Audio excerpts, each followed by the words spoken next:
नमस्कार। आज आप दोस्तों से चलिए आज हम फिर से लाए हैं देश और दुनिया की तमाम छोटी बड़ी ब्रेकिंग न्यूज। तो खबरों को स्टार्ट करने से पहले एक छोटी सी रिक्वेस्ट है दोस्तों, अगर आप चैनल पर नए आए हैं तो चैनल को सब्सक्राइब कर ले और नोटिफिकेशन को भी ऑन कर ले और साथ में वीडियो को एक लाइक जरूर कर ले और वीडियो को अपने दोस्तों में ज़्यादा से ज़्यादा शेयर कीजिए। तो चलिए बढ़ते हैं खबरों की ओर।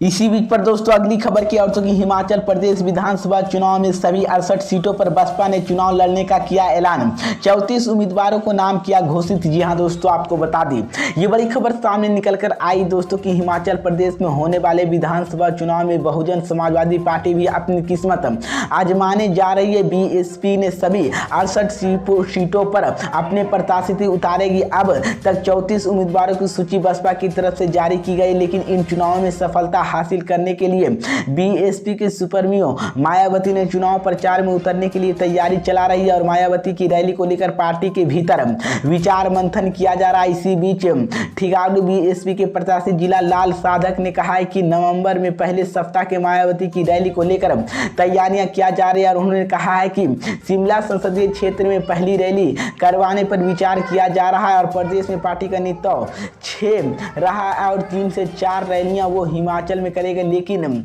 अभी उनके कार्यालय की तरफ से मंजूरी मिलना बाकी है। पार्टी की तरफ से जारी की गई है सूचियों के अनुसार मानली विधानसभा सीट से सेमराम बंजारा सबो राम सुंदर नगर के नौरन सिंह चंदन को चंदन लाल ठुकराल को टिकट दिया गया है।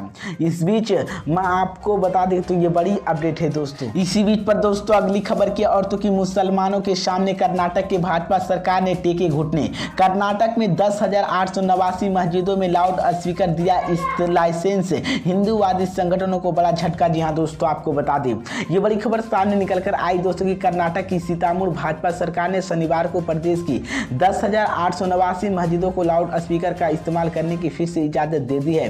पुलिस विभाग ने राज्य सरकार को निर्देश पर इसी संबंध में दिशा निर्देश के मुताबिक लाइसेंस जारी किए हैं। लाउड स्पीकर के इस्तेमाल के लिए मस्जिदों, मंदिरों और चर्चों से कुल 17,850 आवेदन जमा किए गए थे। इसके लिए 3,000 हिंदू मंदिरों और 1,400 चर्चे भी लाउड स्पीकर के इस्तेमाल की इजाज़त दी गई थी। सभी ये लाइसेंस 2 सालों से आवेदित कर दिया गया था।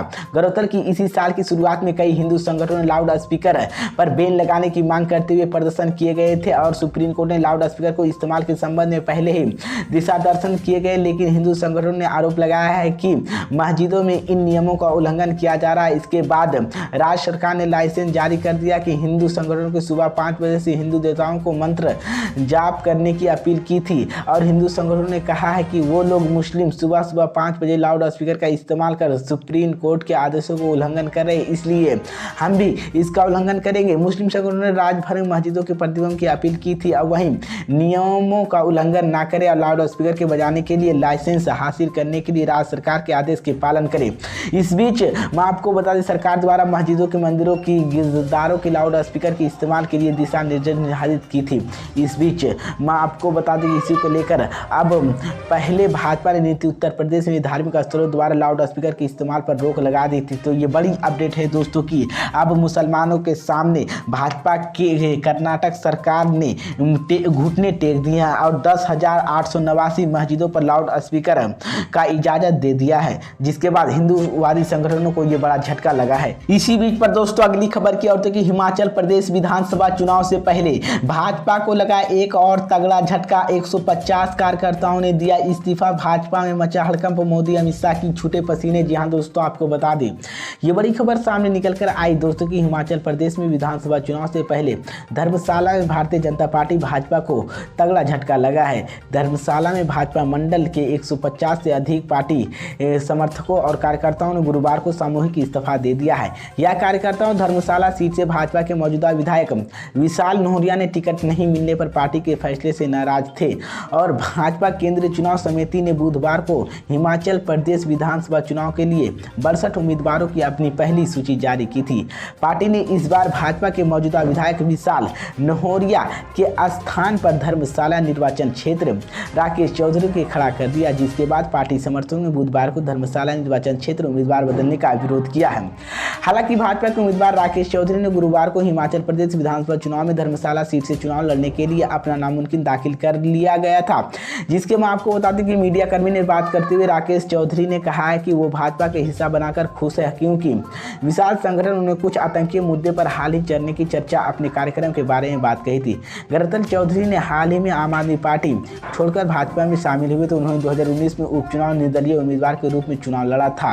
पार्टी के हाल ही में आगामी हिमाचल प्रदेश विधानसभा चुनाव के लिए बुधवार को 62 उम्मीदवारों की अपनी पहली सूची जारी की थी और जिसके केंद्रीय चुनाव समिति की मंजूरी दी थी और 62 उम्मीदवारों की इसी सूची की कम से कम 5 महिला उम्मीदवार भी शामिल है, जो 12 नवंबर को होने वाले हिमाचल प्रदेश विधानसभा उपचुनाव लड़ेगी।